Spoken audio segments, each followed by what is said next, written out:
इसमें 4 centimetre, 5 centimetre और 6 centimetre भुजाओं वाले एक त्रिभुज की रचना करना है हमें। और फिर जब ये त्रिभुज बन जाएगा तो उसके समरूप एक अन्य त्रिभुज की रचना करना है हमें। और इस जो समरूप त्रिभुज है इसकी भुजाएं दिए हुए त्रिभुज जो पहले वाला त्रिभुज है उसकी संगत भुजाओं के 2/3 गुनी हों।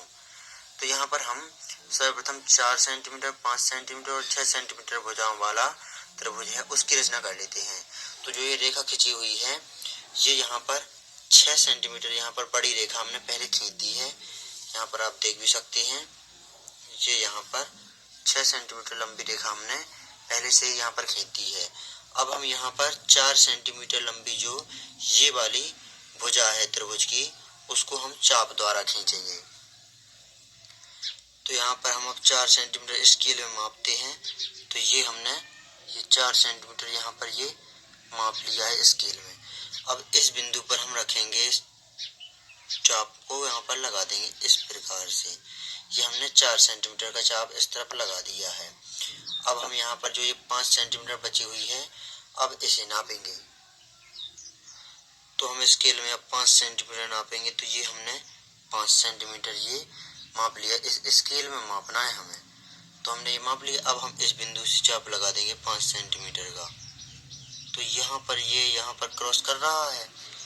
अब इस वाले बिंदु को हम नाम दे देते हैं यहाँ पर ए, इसे नाम दे देते हैं हम बी और इसे नाम देते हैं हम सी।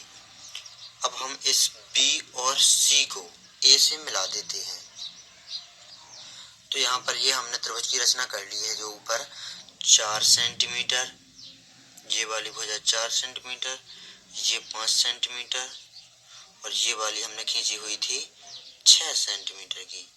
तो ये हमने इस त्रिभुज की रचना तो कर ली है। अब इसके समरूप एक अन्य त्रिभुज की रचना करना है हमें जिसकी भुजाएं दिए हुए त्रिभुज की संगत भुजाओं की 2/3 गुनी हो। तो 2/3 कहा तो इन दोनों में 2 और 3 में अधिकतम है 3। तो यहाँ पर हम अब देखेंगे हम तो जो B है इस B पर हम जो हमने पहला प्रश्न सॉल्व किया था उसमें भी B की जगह पर A था तो AX किरण खींची थी। हम यहाँ पर BX किरण खींचेंगे जो कि B पर न्यून कोण बनाएगी। तो यहाँ पर हम ये खींच देते हैं BX किरण को इस प्रकार। अब हम इसे 3 समान भागों में विभाजित कर देते हैं जो BX किरण है। आप कहेंगे 3 ही में क्यों विभाजित कर रहे हैं? तो यहाँ पर हम देखेंगे जो 2/3 दिया हुआ है ये इसमें अधिकतम है 3, 2 और 3 में 3 है अधिकतम। तो 3 समान भागों में इस BX किरण रेखा को हम विभाजित करेंगे 3 समान भागों में। तो एक ये हो गया, एक ये हो गया और एक ये हो गया। तो ये हो गया 3 समान भागों में। इसे दे देते हैं हम नाम X1, इस बिंदु को नाम दे देते हैं हम X2 और इस बिंदु को नाम दे देते हैं हम X3। अब हम यहाँ पर X3 को C से मिला देते हैं। तो ये हमने मिला दिया X3 को C से। अब हम X3 C रेखा के समांतर X2 C' रेखा खींचेंगे इस रेखा के समांतर इस तरह ऊपर की ओर। तो यहाँ पर हम जो C X3 रेखा है इसके बिंदु X3 पर यहाँ पर एक चाप लगाएंगे इस प्रकार का बिना किसी माप के। यहाँ पर रखा पॉइंट और ये लगा दिया हमने ये चाप और उतना ही चाप हमें इस X2 पर लगा देना है।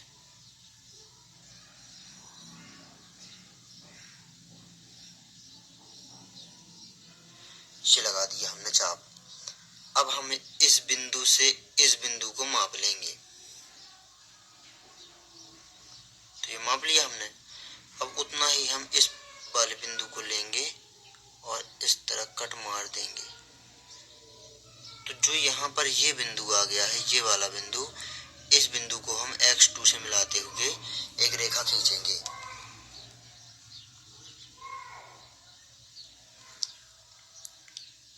ये खींच दी हमने रेखा।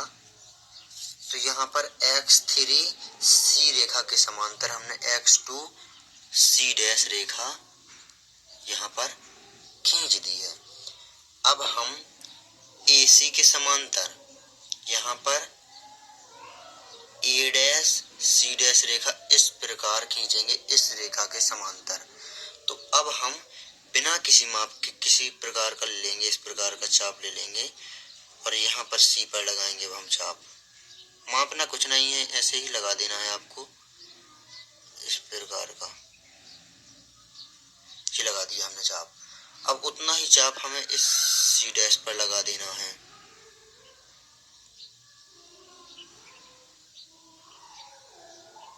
ये लगा दिया हमने इस पर चाप। अब यहाँ पर इस बिंदु से इस बिंदु को हमें मापना है,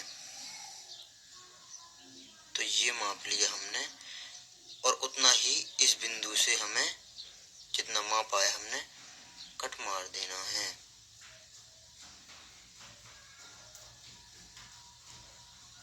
ये मार दिया हमने कट। अब हमें इस C डैश से होते हुए इस बिंदु को मिलाते हुए एक रेखा खींच देना है हमें। तो यहाँ पर